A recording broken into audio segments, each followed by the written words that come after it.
Hey guys, welcome back. तो चलिए, जो हमारा कोर्स चल रहा था उसको अब आगे बढ़ाते हैं।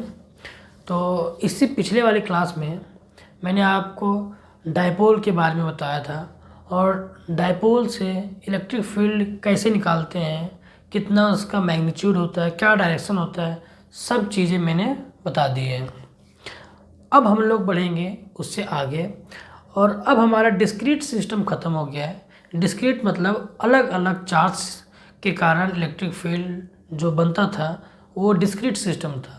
लेकिन अब हम लोग करेंगे कंटिन्यूअस सिस्टम के बारे में, जिसमें हमारा एक वायर आएगा, एक सीट आएगा या फिर एक बॉल आएगा, उसके कारण हम इलेक्ट्रिक फील्ड निकालना चाहेंगे। तो वो एक कंटिन्यूअस सिस्टम होता है और कंटिन्यूअस सिस्टम में हम कैसे अप्लाई करते हैं, उससे हम कैसे निकालते हैं, उसमें मैंने एक वीडियो में बताया था चार्ज डिस्ट्रीब्यूशन के बारे में, यानी लेक्चर 7 या 8 होगा।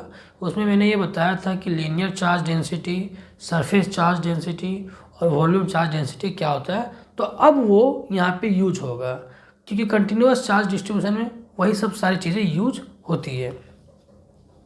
तो चलिए, आज हम लोग करेंगे electric field due to finite line charge. मतलब एक फाइनाइट वायर रहेगा, तार रहेगी, और उसके कारण किसी पॉइंट पर हम इलेक्ट्रिक फील्ड का स्ट्रेंथ निकालेंगे, यानी ताकत निकालेंगे। ठीक है। तो समय बचाने के लिए मैंने पहले से कुछ यहाँ पे कर रखा है, तो थोड़ा समय बचेगा। मैं सिर्फ इसको अच्छा से समझा देता हूँ, उसके बाद इसके आगे की प्रोसेस में साथ ही साथ करके दिखाऊंगा। ओके। तो एक चीज़ यहाँ पे आप याद रखिएगा कि ये जो फाइनाइट लाइन चार्ज जो है ना, आई थिंक आपके सिलेबस में नहीं है, 12th के सिलेबस में शायद नहीं है। आपके सिलेबस में शायद है एक इनफाइनाइट लाइन चार्ज के कारण, मतलब एक तार है जो इनफाइनाइट लेंथ का है, मतलब अनंत लंबाई का है, और उसमें हम गॉस लॉ को यूज करके बनाते हैं। तो जब मैं गॉस लॉ बताऊंगा उस टाइम वो क्वेश्चन में ज़रूर बताऊंगा इनफाइनाइट लाइन के कारण। तो ये मैं इसलिए बता रहा हूँ क्योंकि अगर आप इनफाइनाइट लाइन चार्ज के बारे में पढ़ेंगे तो आपको फाइनाइट लाइन चार्ज के बारे में पढ़ना, मतलब ये इसका भी नॉलेज आपको होना ज़रूरी है, इसलिए मैं इसको आपको बता रहा हूँ। ठीक है। तो ये दो तरह से बनता है। तो इसमें एक जो बनता है थीटा इन्वॉल्व होता है, पहला जो मैं बता रहा हूँ, और दूसरा जिसमें थीटा इन्वॉल्व नहीं होता, यानी थीटा से कोई मतलब नहीं रहता है, उसमें हमें वेक्टर का यूज़ करना पड़ता है और उससे बनाना पड़ता है। तो मैं उस प्रोसेस से नहीं बताऊंगा, क्योंकि वो प्रोसेस थोड़ा लेंदी हो जाता है, थोड़ा कॉम्प्लेक्स हो जाता है, और वो आप बीएससी में जाके पढ़ लोगे उस टाइम। तो मैं अभी थीटा अलावा जो प्रॉब्लम है, यानी जो थीटा से बनता है, जिसमें थीटा इन्वॉल्व होता है, इंटीग्रेशन थीटा के रिस्पेक्ट में होता है, वो चीज़ मैं बता रहा हूँ, वो प्रोसेस मैं आज यहाँ पे अपना रहा हूँ। तो सबसे पहले हमने क्या किया, मैंने एक यहाँ पे एक वायर माना है जो एक फाइनाइट लेंथ का है, जो मान लीजिए कि एल लेंथ का है, कैपिटल एल लेंथ का है। ठीक है। और यहाँ पे मैंने x, इस वायर से x दूरी पर एक पॉइंट P माना है, और इस पॉइंट P पर इस पूरे वायर के कारण, जिसमें Q चार्ज मैंने यहाँ पे डिनोट नहीं किया है, पर ये Q चार्ज यहाँ पे देख सकते हैं, पॉजिटिव चार्ज डिस्ट्रीब्यूटेड है, मतलब इस पूरे वायर में बटा हुआ है। तो इस पूरे वायर के कारण यहाँ पे कितना इलेक्ट्रिक फील्ड की ताकत बनेगी उसको हम निकालेंगे।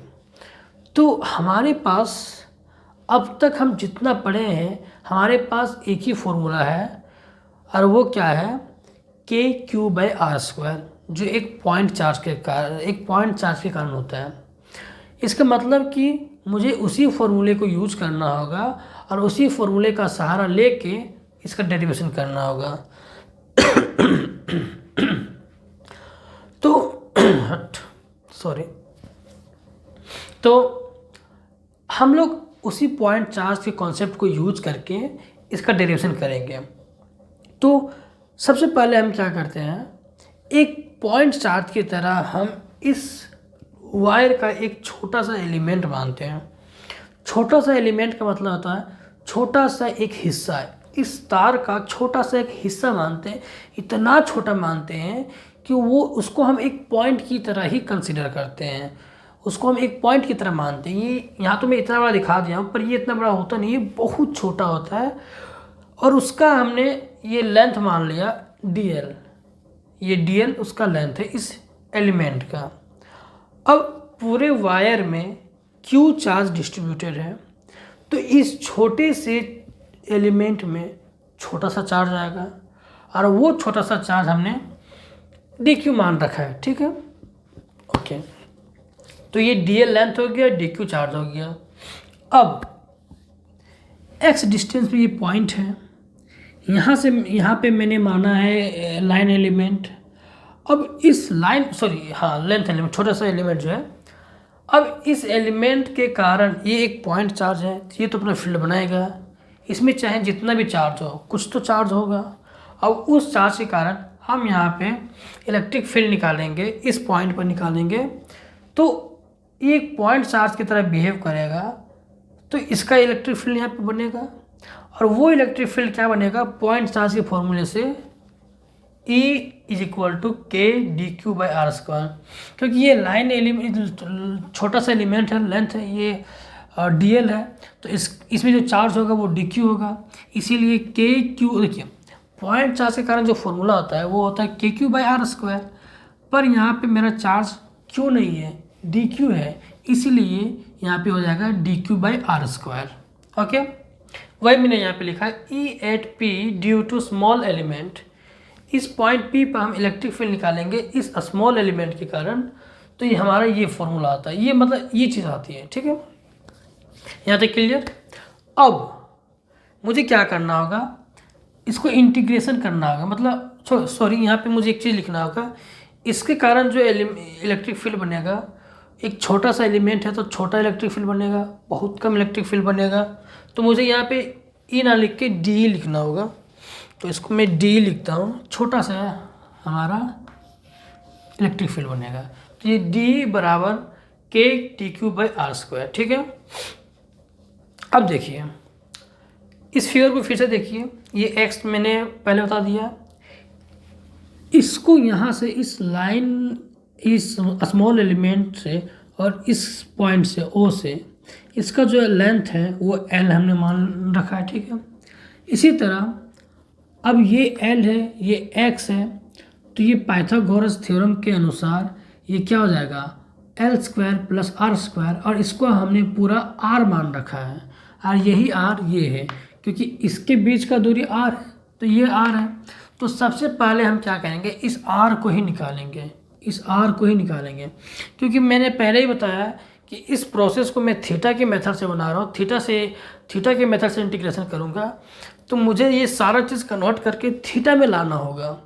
और थीटा में लाने के लिए मैं यहाँ पे ना कुछ क्लास 9, 10, 8 का थोड़ा सा यहाँ पे मैथमेटिक्स यूज़ करूँगा, और उस मैथमेटिक्स को यूज़ करके इसको मैं पूरा तरह से चेंज कर दूँगा, थीटा में बदल दूँगा। और वही मैथमेटिक्स मैंने यहाँ पे 2-4 लाइन में किया है, उसको समझिए। देखिए ये एक ट्रायंगल है AOP, तो ये ट्रायंगल AOP, यहाँ से हमें चाहिए R, ये R निकालना है, तो ये R का रिलेशन मुझे किस किस ट्रिगोनोमेट्रिक रेशियो में मिलता है। पहला साइन में, दूसरा कोसाइन में। यहाँ पे हम साइन नहीं ले रहे, साइन इसलिए नहीं ले रहे क्योंकि साइन में हमारा ये आ जाएगा, ये और ये सही। साइन का क्या होता है, P/h, यानी परपेंडिकुलर अपॉन बेस, यानी सॉरी हाइपोटेन्यूस। तो ये परपेंडिकुलर अपॉन हाइपोटेन्यूस यानी L और R आ जाएगा, और ये हमें फिर से L मिल जाएगा। तो दोनों में L का रिलेशन हम नहीं लेना चाहते हैं, हम चाहते हैं कि हमारा जो भी इक्वेशन है उसमें कांस्टेंट आए, ज़्यादा से ज़्यादा कांस्टेंट आए, ताकि कांस्टेंट को हम इंटीग्रेशन से बाहर कर दें।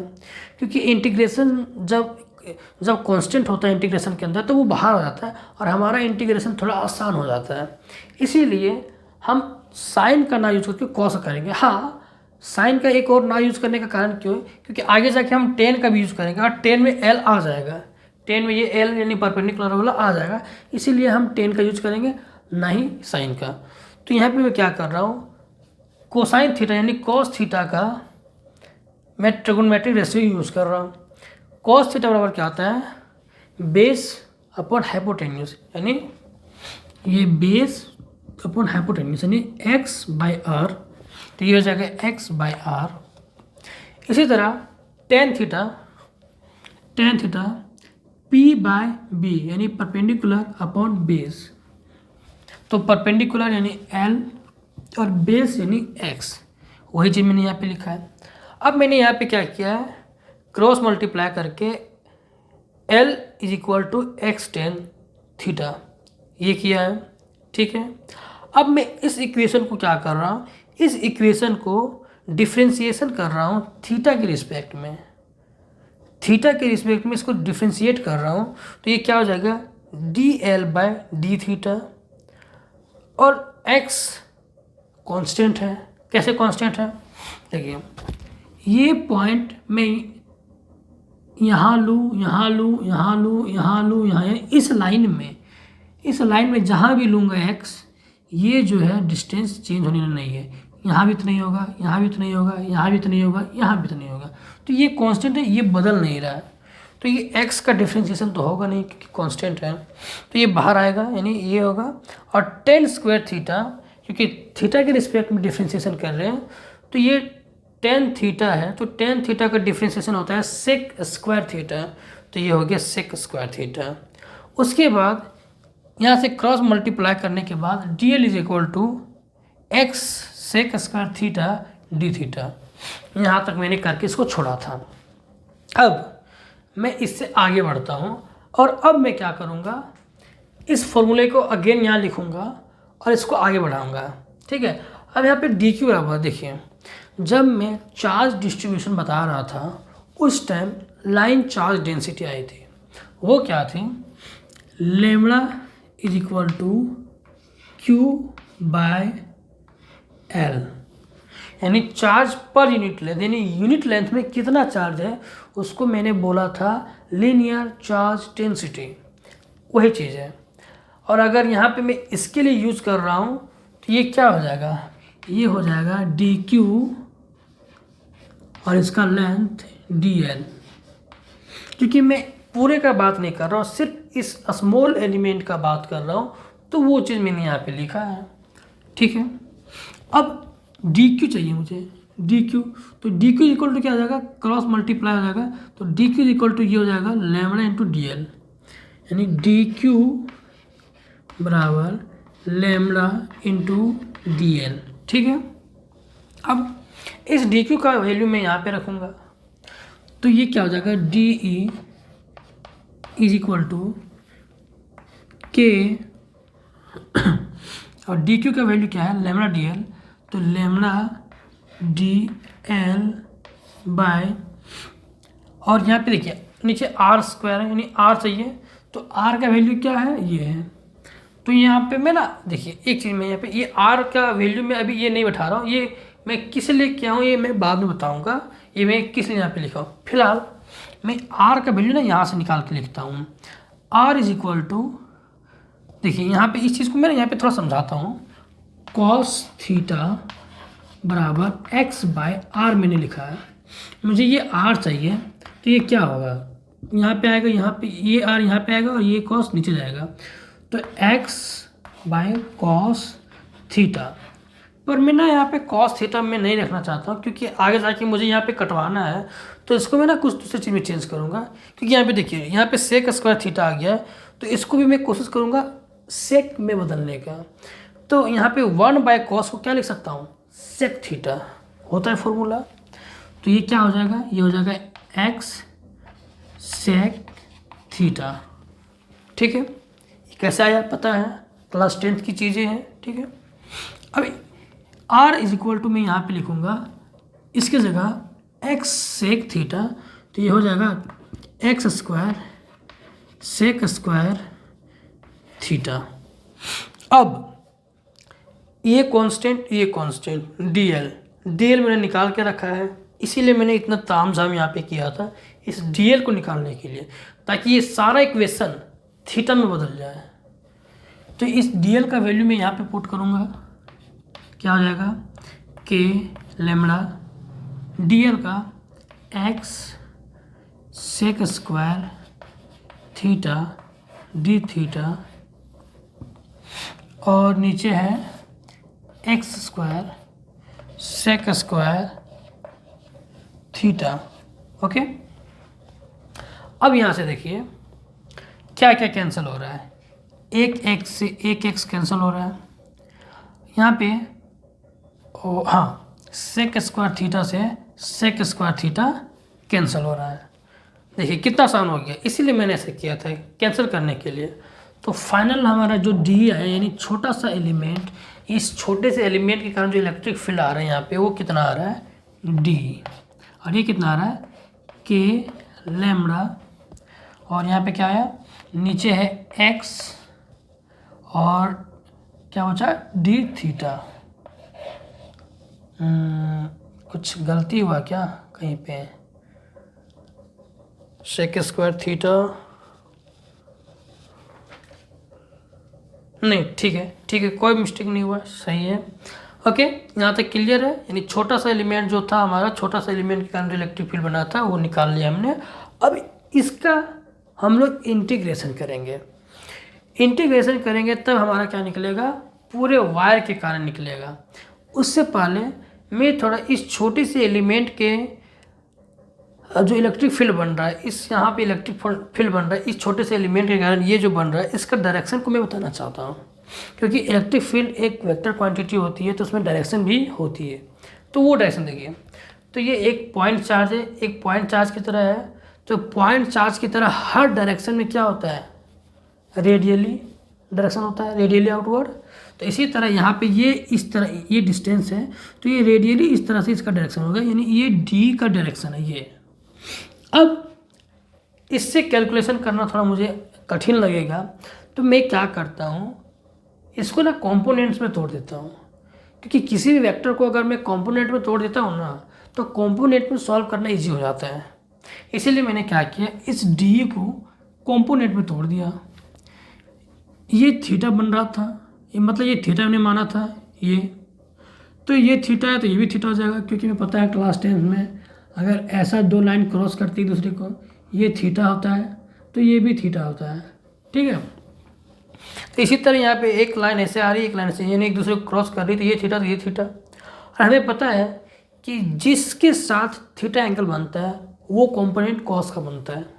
तो ये हो जाएगा डी ई साइन, ओ सॉरी, मैंने गलती यहाँ पे लिखा है, ये होगा साइन थीटा। ये कंपोनेंट साइन थीटा का होगा और ये कंपोनेंट कॉस थीटा का होगा।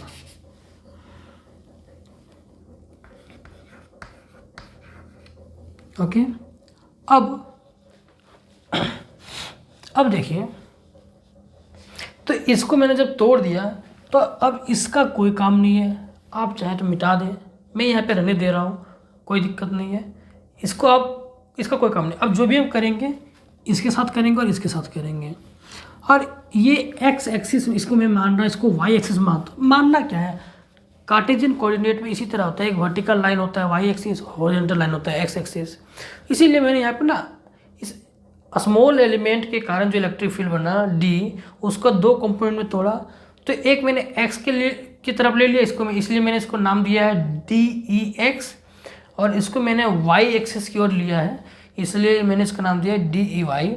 और ये थीटा इसके साथ बन रहा है एक्स के साथ, तो ये डी, तो ये वाला कंपोनेंट हो जाएगा डी कॉस थीटा, और इसके परपेंडिकुलर वाला हो जाएगा डी साइन थीटा। ठीक है, यहाँ तक क्लियर, यहाँ तक कोई डाउट नहीं होना चाहिए। अब हम लोग इसको इंटीग्रेट करेंगे। अच्छा, इसको इंटीग्रेट करने से पहले एक चीज़ और देखिए, मैंने यहाँ पे माना, अगर ये एलिमेंट में यहाँ पे मानूँ तो इसके कारण ऐसे बनेगा, इसी तरह इसका भी दो कंपोनेंट बनेगा, एक वाई डायरेक्शन में और एक एक्स डायरेक्शन में। इसी तरह यहाँ मानेंगे तो यहाँ भी ऐसे बनेगा, उसका भी एक्स वाई, यहाँ मानेंगे इसके कारण ऐसे बनेगा, इसका भी एक्स वाई, यहाँ मानेंगे इसके कारण भी ऐसे बनेगा, ऐसे, इसका भी कंपोनेंट करेंगे तो एक्स और वाई। इसका मतलब कि अगर इस लाइन में मैं कहीं भी छोटा एलिमेंट मानूँ, कितनों भी एलिमेंट, कहीं भी छोटा से छोटा एलिमेंट मानूँ, उसका दो कंपोनेंट बनेगा, और वो एक इस लाइन में होगा और एक इस लाइन में होगा, यानी एक्स और वाई एक्सिस में होगा। तो हम जो इंटीग्रेशन करेंगे यही दोनों का करेंगे, एक्स कंपोनेंट वाला और वाई कंपोनेंट का, ताकि मुझे दो अलग अलग कंपोनेंट मिल जाए इलेक्ट्रिक फील्ड का, और लास्ट में दोनों को ऐड करके रिजल्टेंट निकाल देंगे। तो सबसे पहले मैं क्या करता हूँ, ये डी ई एक्स निकालता हूँ, यानी हॉरिजॉन्टल कंपोनेंट निकालता हूँ। ठीक है, उसके लिए मुझे थोड़ा जगह चाहिए क्योंकि मेरा बोर्ड छोटा है, तो मैं इसको मिटा रहा हूँ। आप लिख सकते हैं, वीडियो को पॉज करके, मैं थोड़ा साइड हूँ। ठीक है, अब मैं मिटाता हूँ। चलिए अब देखते हैं डी ई एक्स, ये क्या हो जाएगा, डी ई एक्स हमारा क्या है, D cos theta, D E cos theta. इसका इंटीग्रेशन करेंगे मतलब कि यहाँ से लेकर यहाँ तक जितने भी छोटे छोटे एलिमेंट्स लेंगे सबका एक्स डायरेक्शन वाला कंपोनेंट को जोड़ देना है। और जोड़ने के यहाँ पे हम अलजेब्रा वाला मेथड यूज़ नहीं करेंगे। क्या यूज़ करेंगे, इंटीग्रेशन का मेथड। क्यों, हाँ एक चीज़ मैं बताना चाहता हूँ, इंटीग्रेशन मैंने बताया नहीं है, पर आप 11th से पढ़ के 12th में आए हो, इसका मतलब आपने 11th में कहीं ना कहीं इंटीग्रेशन पढ़ा ही होगा। इंटीग्रेशन 11th में नहीं, 12th के मैथ में, पर फिजिक्स के टीचर आपको पढ़ाए ही होंगे जिस टाइम वो इंटीग्रेशन, ये काइनेमेटिक्स और मैकेनिक्स पढ़ा देंगे, उस टाइम पढ़ाया होगा आपको टीचर। ठीक है, तो मैं यहाँ पे एक छोटा सा ओवरव्यू दे देता हूँ कि हम इंटीग्रेशन करते क्यों हैं। देखिए, फिजिक्स में बहुत सारी चीज़ें हमें वेरिएबल मिलती हैं जो टाइम के साथ, जो स्थान के साथ, यानी पोजीशन के साथ चेंज होती रहती है, यानी सिचुएशन बाय सिचुएशन वो चेंज होती रहती है। तो अगर उसको मुझे जोड़ना है तो मैं एक छोटे छोटे पार्ट को अगर जोड़ता चला जाऊं कि इस छोटे से पार्ट के कारण इतना वैल्यू आया, इस छोटे से पार्ट के कारण इतना वैल्यू आया, इस छोटे से पार्ट के कारण इतना वैल्यू आया, सबको जोड़ूंगा तो वो बहुत ज़्यादा टाइम कंज्यूमिंग और बहुत ज़्यादा टीडियस वर्क हो जाएगा, फालतू वर्क हो जाएगा, वो सिर्फ एक मजदूरी हो जाएगा, उसमें हमारा स्मार्ट वर्क नहीं होगा। तो उसी को दूर करने के लिए सर आइजैक न्यूटन ने कैलकुलस बनाया था उस टाइम, ताकि जो इतना फालतू काम करने वाला जो काम है उसको छोटा सा करके स्मार्ट वर्क किया जाए। और उन्होंने इंटीग्रेशन और डिफरेंशिएशन बनाया था। और इंटीग्रेशन हम इसलिए करते हैं ताकि छोटे छोटे पार्ट को जोड़ने से अच्छा है कि एक हमारा लिमिट रहेगा, यहाँ से यहाँ तक लिमिट है, उस लिमिट के बीच में उस फंक्शन को, जिस चीज़ को हम निकाल रहे हैं जो वेरिएबल है, उसको हम इंटीग्रेट कर देंगे इस लिमिट के बीच में, यहाँ से लेकर यहाँ तक अगर हम उसको कर देते हैं, इंटीग्रेशन करते हैं, तो हमारा सम आ जाता है। और इंडिविजुअली उसको हम इतना छोटा सा पार्ट, इतने छोटे से पार्ट, छोटे से पार्ट, छोटे से पार्ट निकाल निकाल कर जोड़ेंगे तो वही वैल्यू आएगा जो हम इंटीग्रेशन करके लाएंगे, सेम वैल्यू आएगा। तो इंटीग्रेशन वाला काम थोड़ा आसान होता है, इसीलिए इंटीग्रेशन करना पड़ता है, और ये आपको हमेशा करना पड़ेगा जब तक आप फिजिक्स पढ़ोगे। ठीक है, तो चलिए ये हो गया हमारा। अब हम इसका इंटीग्रेशन करते हैं, तो डी ई एक्स का इंटीग्रेशन करेंगे तो हमारे नेट इलेक्ट्रिक फील्ड आएगा एक ई डायरेक्शन की ओर। तो मैं इसे लिख रहा हूँ ई एक्स, और इसका इंटीग्रेशन करेंगे डी ई कॉस थीटा। तो डी ई का वैल्यू मैं यहाँ से डायरेक्ट लिख रहा हूँ, ठीक है, के लैम्बडा बाय एक्स, के लैम्बडा बाय एक्स, और ये कॉस थीटा पहले से है तो कॉस थीटा, और ये डी थीटा।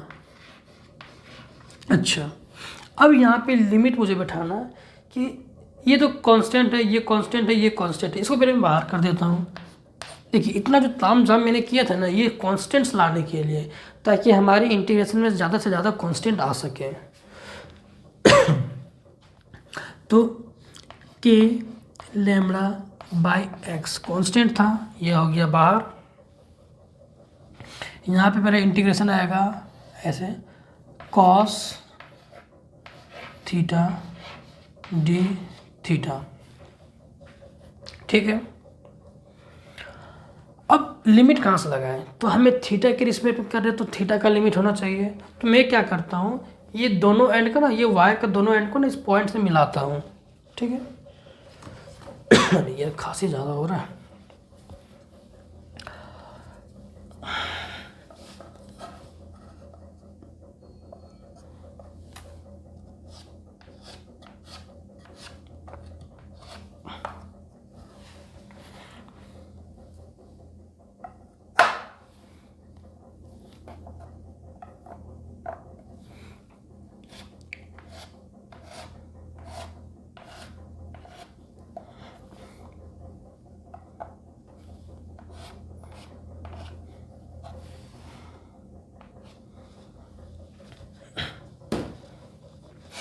तो चलिए देखिए, मैंने दोनों एंड को मिला दिया है। दोनों एंड को इसलिए मिलाया है ताकि मैं इससे नीचे वाला को, ये जो एंगल बना रहे हैं इसको मैं θ1 मान सकूं, और ये बड़ा वाला जो बन रहा है उसको मैं θ2 मान सकूं। और इसका x वाला का अगर मैं यहाँ से यहाँ तक मुझे इंटीग्रेशन करना है, यानी इस एलिमेंट को यहाँ से लेकर यहाँ तक इसके बीच में चलाना है पूरा, तो मैं ऐसा कर सकता हूँ ना, ये एंगल जो ऐसे बन रहा है अगर मैं इसको ऐसे पूरा चला दूँ यहाँ तक, तो ये एंगल इतना पूरा बनेगा, और ये एंगल पूरा बनेगा। इसका मतलब कि ये जो छोटा एलिमेंट यहाँ से चल के यहाँ तो पूरा पहुँच गया। अब मुझे यहाँ से लेकर यहाँ तक तो ये तो जोड़ना है ना, इसको ये छोटे छोटे पार्ट में जो बटा था इसको इसी को जोड़ना है ना।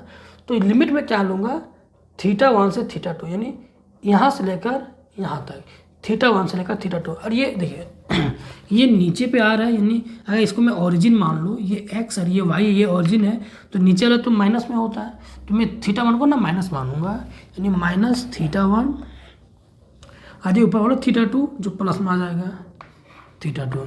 तो बस यही लिमिट था, ठीक है। ओके, अब इसका कोई काम नहीं है, मैंने इसका यहाँ पे लिख रखा है तो इसको मिटाता हूँ। अब देखिए cos थीटा का हो जाएगा इंटीग्रेशन साइन थीटा, यानी k लैम्बडा बाई x, और ये हो जाएगा साइन थीटा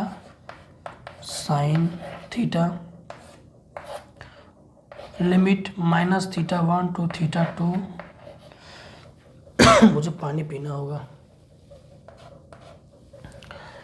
एक मिनट गाइस, मैं थोड़ा ब्रेक लेके थोड़ा पानी पी के आता हूँ क्योंकि मेरा गला सूख रहा है। तो चलिए अब आगे देखते हैं। तो ये अब लिमिट पुट करना और कुछ नहीं, तो ये आ गया k लैम्बडा बाई x, और ये अपर लिमिट हो जाएगा मेरा साइन θ2 माइनस, और लोअर लिमिट हो जाएगा साइन -θ1। और हमें पता है कि साइन माइनस थीटा जो होता है ये माइनस बाहर हो जाता है, माइनस साइन थीटा हो जाता है। तो यहाँ से क्या होगा, k लैम्बडा बाई x, और ये हो जाएगा हमारा साइन θ2, और ये माइनस माइनस हो जाएगा प्लस साइन θ1। इसको मैं बस अरेंज करके लिख देता हूँ, θ1 को पहले लिख देता हूँ, θ2 को बाद में। तो ये कुछ ऐसा हो जाएगा। अब मुझे मिटाना होगा ऊपर वाला, एक काम करता हूँ मैं यही मिटा के लिख देता हूँ, क्यों फालतू इसको मिटाऊंगा।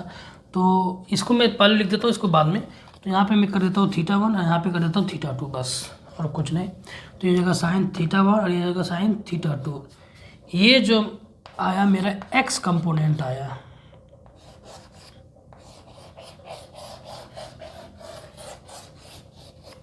देखिए ये जो आया वो आया x कंपोनेंट, यानी ये वाला कंपोनेंट।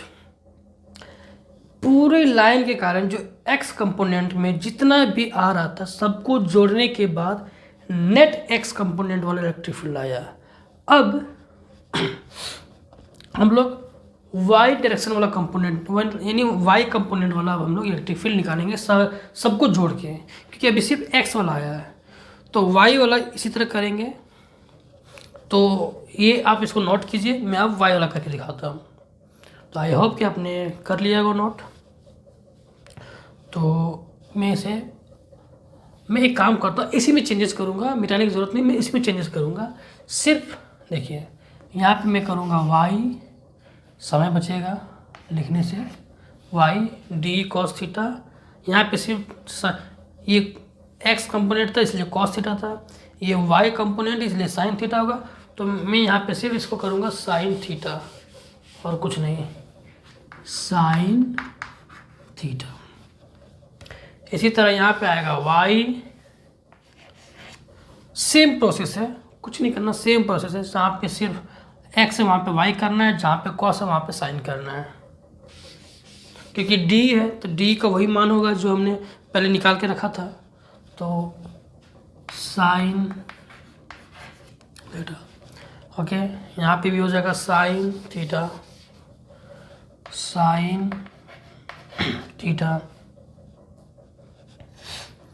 अब साइन थीटा का जो इंटीग्रेशन हो जाएगा, अब ये बदल जाएगा, साइन थीटा का इंटीग्रेशन हो जाता है माइनस कॉस थीटा, तो यहाँ पे आ जाएगा माइनस कॉस थीटा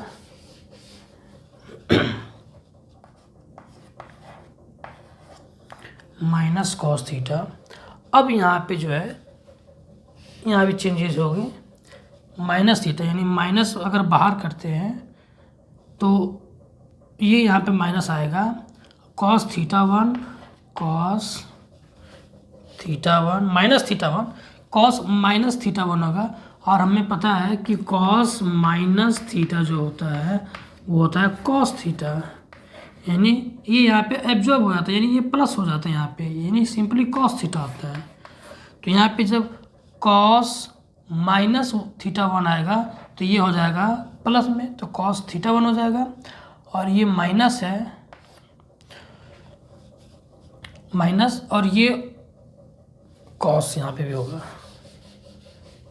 तो ये हो जाएगा कॉस, यहाँ तो माइनस होगा नहीं क्योंकि ये थीटा टू प्लस पहले से है, तो यहाँ पे हो जाएगा थीटा टू। ओके, अब ये माइनस यहाँ पे अंदर मल्टीप्लाई कर देंगे तो ये हो जाएगा प्लस में, यानी कॉस थीटा टू वाला प्लस में हो जाएगा और कॉस थीटा जो वाला माइनस में चल जाएगा। तो सिर्फ अब यहाँ पे चेंजेस होंगे और कुछ नहीं। क्या होगा, cos theta two minus cos theta one, और यहाँ पे हो जाएगा वाई कंपोनेंट। बस इतने ही सिर्फ चेंजेस करनी और कुछ नहीं, हमारा वाई कंपोनेंट भी निकल गया। तो एक्स कंपोनेंट हमारा आया साइन में और वाई कंपोनेंट जो हमारा आया वो कॉस में। साइन वाला में यानी एक्स कंपोनेंट में सिर्फ प्लस था और यहाँ पे माइनस आया, बस इतना ही अंतर और कुछ नहीं। के लेमड़ा बाय एक्स दोनों में आएगा। ओके, बाप रे इतना खांसी। तो ये हो गया। अब मैं क्या करता हूँ, दोनों फॉर्मूले को एक साथ लिखता हूँ, उसके बाद में फिर नेट इलेक्ट्रिक फील्ड लिखूंगा। तो मैं इसको मिटा रहा हूँ, ये चौक के कारण हो रहा है, चौक से इतना ज़्यादा डस्ट उड़ रहा है ना, इसके कारण मुझे खांसी हो रहा है। चेंज करना होगा मुझे, मार्कर पेन वाइट बोर्ड लाना होगा इसे छोड़कर, बहुत डस्ट होता है। अब देखिए, नहीं, जो एक्स कंपोनेंट आया था वो आया था K lambda by X sine theta one plus sine theta two, ठीक है। इसी तरह वाई कंपोनेंट आया था K lambda by X cos theta two minus cos theta one, ठीक है। तो ये हमारा दोनों रिजल्ट आया।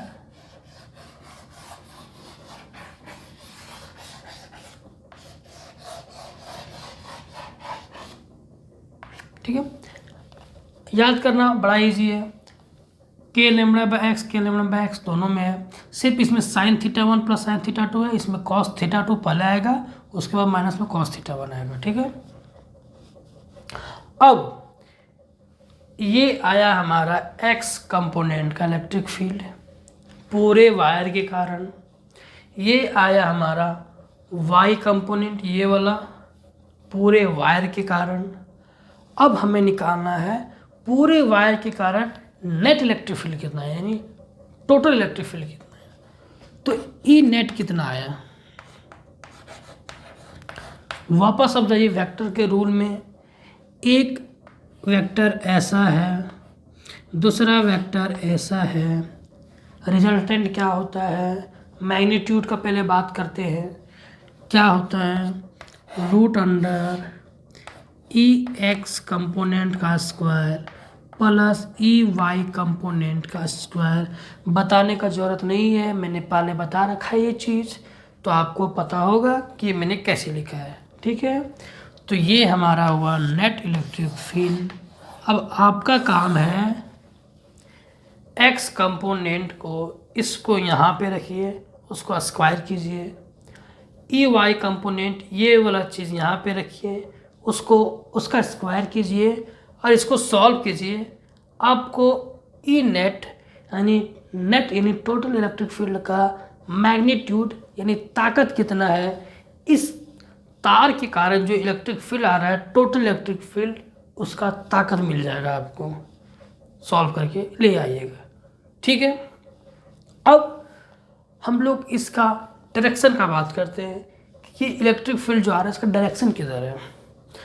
तो देखिए ये पॉइंट हमने जो ली है मिडिल में नहीं ली है, आप देख सकते हैं मिडिल हमारा कुछ यहाँ पे आ रहा है, ऊपर ज़्यादा है नीचे कम है, इसीलिए इसका जो इलेक्ट्रिक फील्ड आएगा, क्योंकि देखिए मैंने इसको पहले से ही तोड़ के रखा है ऐसे और ऐसे, तो जो दो कंपोनेंट का जो डायरेक्शन आता है वो उसके बीचों बीच आता है, यानी यही वाला ये जो दिख रहा है ना, ये जो दिख रहा है वो यही इसका नेट इलेक्ट्रिक फील्ड का डायरेक्शन है। तो मैं यहाँ पे लिख सकता हूँ ऐसा कि ये जो है हमारा ई नेट है, ये क्या है, ई नेट है। यानी पूरे वायर के कारण अगर मैं यहाँ पे एक दूसरे पॉजिटिव चार्ज जो हमारा टेस्ट चार्ज होगा ला के इसको यहाँ पे रख दूँ, ये वायर क्या करेगा, उसको इधर धक्का देके उसको भेज देगा, क्योंकि उसकी इलेक्ट्रिक फील्ड में आ गया है। और जैसे ही किसी भी इलेक्ट्रिक फील्ड में कोई चार्ज आएगा उस पर फोर्स लगना शुरू हो जाएगा, तो ये वायर अपने इलेक्ट्रिक फील्ड के कारण क्या करेगा, उस पॉजिटिव चार्ज को धक्का मारना शुरू करेगा इस डायरेक्शन में और इसको ऐसे भेज देगा। ठीक है, यहाँ तक क्लियर। अब हम लोग एक स्पेशल केस देखते हैं कि जब मान लीजिए ये पॉइंट मिडिल में होगा, मतलब इस मान लीजिए ये एल लेंथ यानी कैपिटल एल लेंथ का अगर ये वायर है और इसके मिडिल में होगा, यानी हाफ एल, यानी मान लीजिए 10 सेंटीमीटर का अगर वायर है तो 5 सेंटीमीटर यानी बीच में होगा ये पॉइंट, तब इलेक्ट्रिक फील्ड कितना होगा और उसका डायरेक्शन किधर होगा वो जानते हैं हम लोग। तो देखिए मान लीजिए कि यही हमारा वायर है, इसको मैं स्केल से बनाता हूँ, थोड़ा अच्छा लगता है दिखने में, सीधा बनता है। तो ये यही वाला वायर है और मैं अब जो पॉइंट ले रहा हूँ वो ले रहा हूँ यहाँ पे बीच में, ये जो पॉइंट है अब मैं इसके बीचों बीच ले रहा हूँ इस पॉइंट पे यानी ये जो पॉइंट है ये आ गया बीच में, ये पी पॉइंट है। ठीक है, क्या चेंजेस होगी फॉर्मूला में जो हमारा निकला ई एक्स ई वाई, यानी एक्स कंपोनेंट और जो वाई कंपोनेंट निकला है उसमें क्या चेंजेस आएंगे। कुछ नहीं चेंज आएंगे, सिर्फ लिमिट में चेंज आएगा। ये जो अब जो बनेगा, ये जो दोनों बनेगा θ1 और ये θ2, ये जो θ1 और ये जो θ2 बनेगा वो अब क्या होगा, बराबर हो जाएगा, क्योंकि पॉइंट बीच में आ गया है तो जितना इधर एंगल बनेगा उतना ही एंगल इतना इधर बनेगा। ठीक है, ये आपको पता होगा, ऐसे इसमें आपको कोई दिक्कत नहीं होना चाहिए। तो ये मैं θ1 = θ2 को मैं एक जनरल केस में लिख सकता हूँ सिर्फ थीटा। क्यों? क्योंकि दोनों बराबर हैं, तो θ1 और θ2 लिखने का कोई फ़ायदा है नहीं। ठीक है, अब क्या होगा, तो अब होगा हमारा ये स्पेशल केस है। ठीक है, स्पेशल केस है ये, special case. If point lies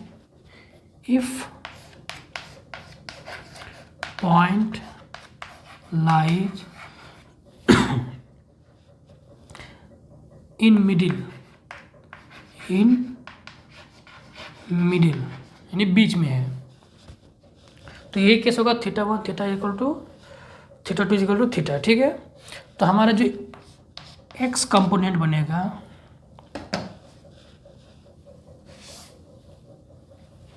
जो एक्स कंपोनेंट बनेगा वो बनेगा हमारा, क्या था एक्स कंपोनेंट, साइन का था, साइन θ1 प्लस साइन θ2 यानी k λ/x, और साइन θ1 या θ2 को थीटा ही लिख सकते हैं, प्लस साइन θ2 की जगह भी क्या लिख सकते हैं, थीटा ही लिख सकते हैं। तो क्या हो जाएगा, sine theta plus sine theta, 2 sine theta, तो ये क्या हो जाएगा 2 साइन थीटा यानी k लैम्बडा बाई एक्स और ये हो जाएगा 2 साइन थीटा। ठीक है, तो ये हो गया हमारा एक्स कंपोनेंट, ये क्या हो गया हमारा एक्स कंपोनेंट। इसी तरह वाई कंपोनेंट क्या आ जाएगा। अब वाई कंपोनेंट में क्या है, याद रखिए क्या था, cos theta 2 minus cos theta 1 था। यहाँ पे भी थीटा 2 की जगह थीटा रखिए, cos theta minus theta 1, theta 1 की जगह भी क्या रखना है, थीटा, यानी कॉस थीटा। सेम चीज़ है, 0 हो जाएगा,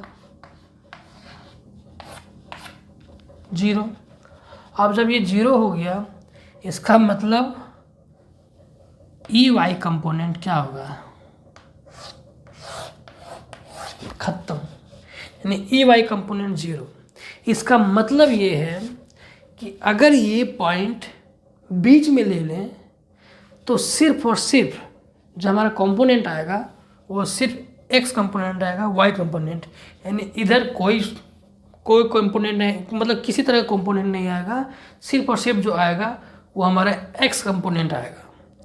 इसका मतलब कि यहाँ जो पॉइंट चार्ज मैंने रखा था, अब देखिए, अब ई नेट निकालिए, तो अब ई नेट निकालना क्या हो जाएगा, आसान है, क्या हो जाएगा, रूट ई एक्स का स्क्वायर प्लस ई वाई का स्क्वायर। इसको 0 पुट करेंगे तो सिर्फ क्या आ जाएगा, ई एक्स का, यानी इसको 0 पुट कीजिए तो आ जाएगा ई एक्स का स्क्वायर, ये 0 खत्म, तो यहाँ क्या आएगा, सिर्फ ई एक्स। यानी देख पा रहे हैं, जो नेट इलेक्ट्रिक फील्ड आ रहा है वो सिर्फ ई एक्स आ रहा है, यानी सिर्फ एक्स कंपोनेंट, इस कंपोनेंट के कारण ही आएगा। इसका मतलब ये है कि अगर पॉइंट को हम मिडिल में ले लें, बीच में ले लें, तो सिर्फ और सिर्फ चार्ज किधर मूव करेंगे, ये मिडिल में है, सिर्फ ई नेट जो आ रहा है एक्स डायरेक्शन की हो रहा है, यानी इसका डायरेक्शन जो होगा किधर होगा, सिर्फ और सिर्फ इधर होगा, सिर्फ और सिर्फ इधर होगा। ये केस यहाँ पे नहीं आएगा कि चार्ज इधर मूव करेगा। वहाँ पे ऐसे क्यों मूव कर रहा था, कारण क्या था मूव करने का, क्योंकि एक्स वाला कंपोनेंट चार्ज को इधर धक्का मार रहा था और वाई वाला कंपोनेंट चार्ज को नीचे की ओर धक्का मार रहा था, तो दोनों के कारण रिजल्टेंट जा रहा था वो इधर।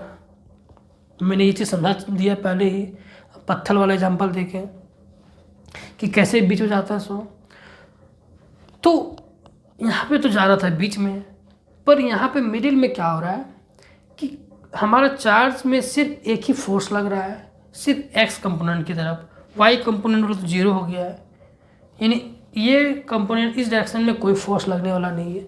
तो यहाँ पर अगर मैं चार्ज को रखूँ तो चार्ज किधर मूव करेगा, टेस्ट चार्ज जो है वो ऐसे ये तार इसको धक्का देके सीधा भेज देगा।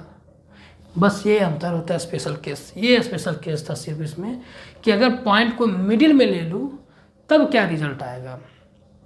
तो आई होप कि आपको बहुत अच्छे से समझ में आया होगा।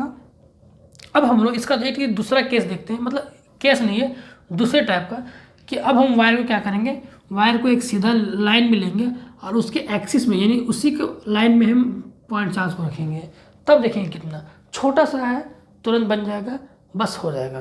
तो चलिए अब वो करते हैं।